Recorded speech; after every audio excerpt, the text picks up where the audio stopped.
My name is your name, and I'm a pastry chef. Today, I want to talk about something very close to my heart: baking as a form of self-care.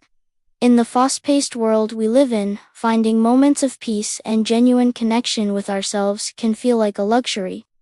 But I've found that the simple, rhythmic act of baking provides a sanctuary, a quiet space, where the noise of the outside world fades away, and all that matters is the feel of dough in your hands and the sweet aroma filling your kitchen.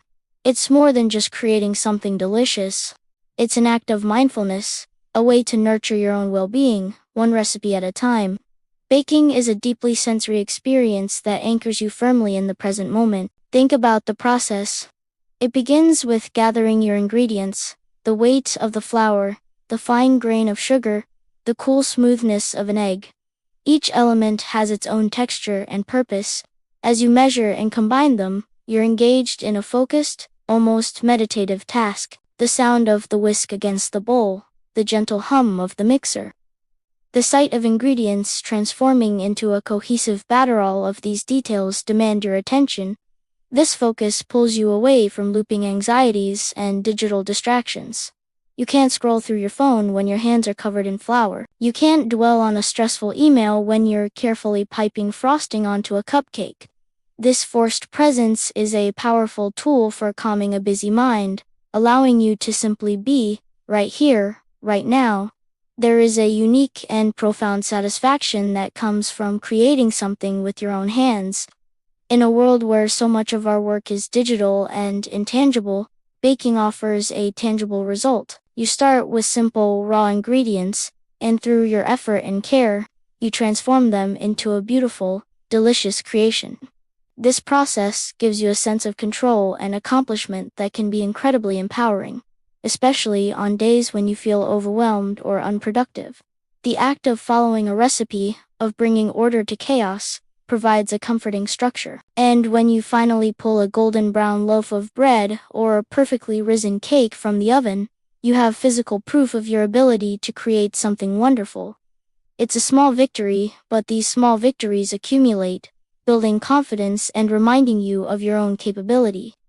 Baking is also an act of nurturing, both for yourself and for others. When you bake, you are taking the time to create something special, something intended to bring comfort and joy. Choosing to bake for yourself is a powerful statement of self-worth. It says, I am deserving of this time, this effort, and this treat. It's about indulging in a warm cookie, not as a guilty pleasure, but as a deliberate act of kindness towards yourself. This extends to sharing your creations as well. The act of giving a homemade pastry to a friend, a family member, or a neighbor is a way of sharing warmth and care. It forges connections and strengthens bonds. The joy you see on someone's face as they take their first bite is a reward in itself, a ripple effect of the care you first showed yourself in the kitchen. Ultimately, baking is a journey of patience and trust. You combine your ingredients, you place your trust in the recipe and the heat of the oven, and you wait. You can't rush the process.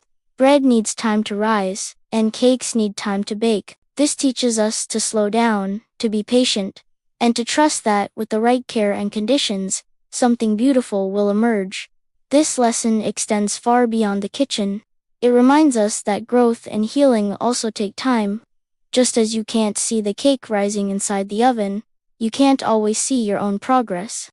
But by consistently showing up for yourself, by engaging in practices that nourish your soul, you are planting the seeds for your own well-being.